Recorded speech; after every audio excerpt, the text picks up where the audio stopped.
ಹೊಸಪೇಟೆಯ police ಠಾಣೆಯಿಂದ circle inspector Dinesh Kumar ಅವರ ಮನವಿಯ ಮೇರೆಗೆ ಜನರಿಗೆ ಮಾನಸಿಕ ಅಸ್ವಸ್ಥನಾಗಿ ತೊಂದರೆ ನೀಡುತ್ತಿದ್ದ ಮನೋಜ್ ಎನ್ನುವ ಯುವಕನೊಬ್ಬನನ್ನ ಕರೆದುಕೊಂಡು ಹೋಗಲು ಮೈಮುನಾ ಫೌಂಡೇಶನ್ ಸಂಸ್ಥೆಗೆ ನನಗೆ ಕರೆ ಮಾಡಿದ್ರು. ತಕ್ಷಣ ಸಂಸ್ಥೆಯ ಸ್ಥಾಪಕರಾದ ಆಸಿಫ್ ಆಪದ್ ಬಾಂಧವ ಅವರು ತಂಡದೊಂದಿಗೆ ಸ್ಥಳಕ್ಕೆ ಧಾವಿಸಿ ಆತನನ್ನ ಸುಮಾರು 2 ಗಂಟೆಗಳ ಕಾಲ ಹರಸಾಹಸ ಪಟ್ಟು ಹಿಡಿದು ಆಶ್ರಮಕ್ಕೆ ಕರೆದುಕೊಂಡು ಹೋಗಿದ್ದಾರೆ. ನಂತರ ಅವನು ಮೈಮುನಾ ಫೌಂಡೇಶನ್ ಆಶ್ರಮದಲ್ಲಿ ಚಿಕಿತ್ಸೆಗೆ ಸ್ಪಂದಿಸಿ ಸಂಪೂರ್ಣ ಗುಣಮುಖನಾಗಿ 1.5 ವರ್ಷದ ನಂತರ ತಾಯಿಯೊಂದಿಗೆ ಮನೆಗೆ ಹೋಗಿದ್ದನು. ಆತ ಈಗ ಹೋಟೆಲ್ ಒಂದರಲ್ಲಿ ಮ್ಯಾನೇಜರ್ ಆಗಿ ಕೆಲಸ ಮಾಡುತ್ತಿದ್ದಾನೆ. ಇತ್ತೀಚೆಗೆ ಮನೋಜ್ ಅವರ ತಾಯಿ ಆಪದ್ ಬಾಂಧವ ಆಸಿಫ್ ಅವರಿಗೆ ಕರೆ ಮಾಡಿ ತನ್ನ ಮನದಾಳದ ಕೃತಜ್ಞತೆಯನ್ನ ಸಲ್ಲಿಸಿದ್ರು. ಈ ತಾಯಂದಿರ ಪ್ರಾರ್ಥನೆಯ ಮುಂದೆ ನಮಗೆ ಯಾವ ಪ್ರಶಸ್ತಿಯೂ ಬೇಕಾಗಿಲ್ಲ, ಇದು ಭಗವಂತ ಕೊಡುವ ಬಹಳ ಎತ್ತರದ ಪ್ರಶಸ್ತಿ ಎಂದು ಹೇಳುತ್ತಾರೆ ಆಪದ್ ಬಾಂಧವ ಆಸಿಫ್ ಅವರು.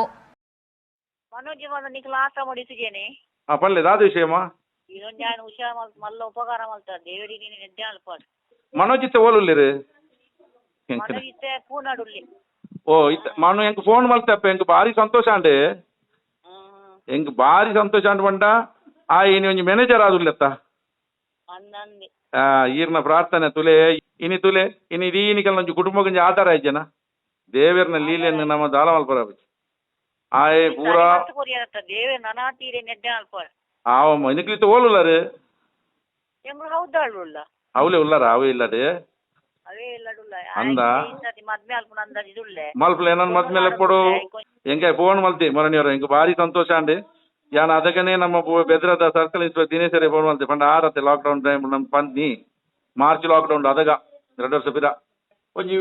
ಅಪ್ಪೆ ಒಂಜಿ ಅಮ್ಮೇರಿ ಬೊಡ್ಚಿ ಪಂಚಿನ ಹುಡುಗನ ಕಂತ ನಮ್ಮ ದಾಂಕದ 2 ವರ್ಷ ಕುಲ್ಲಾದು ನಿಖಲೆ ತಿರ್ಗ ದಿಕ್ಕಿನಾಗ ಹುಷಾರಾದ ಬರ್ತದೆ ಇತ್ತ ನಂಗೆ ಫೋನ್ ಬಂದಾಗ ಹಿಂಗೆ ಐತಾತು ಮಲ ನನ್ನ ಹೆಂಗೆ ಒಂಜಿ ಓವು ಪ್ರಶಸ್ತಿಲ ಒಟ್ಟು ಅರ್ಥಾಡ ಇದೇ ನನಾತ್ ದೇವ್ರ ಎಡ್ಡೆ ಮಲ್ಪ ಆವು ಆವು ಆವು ಆವು ಆವು ಆವು ಆವು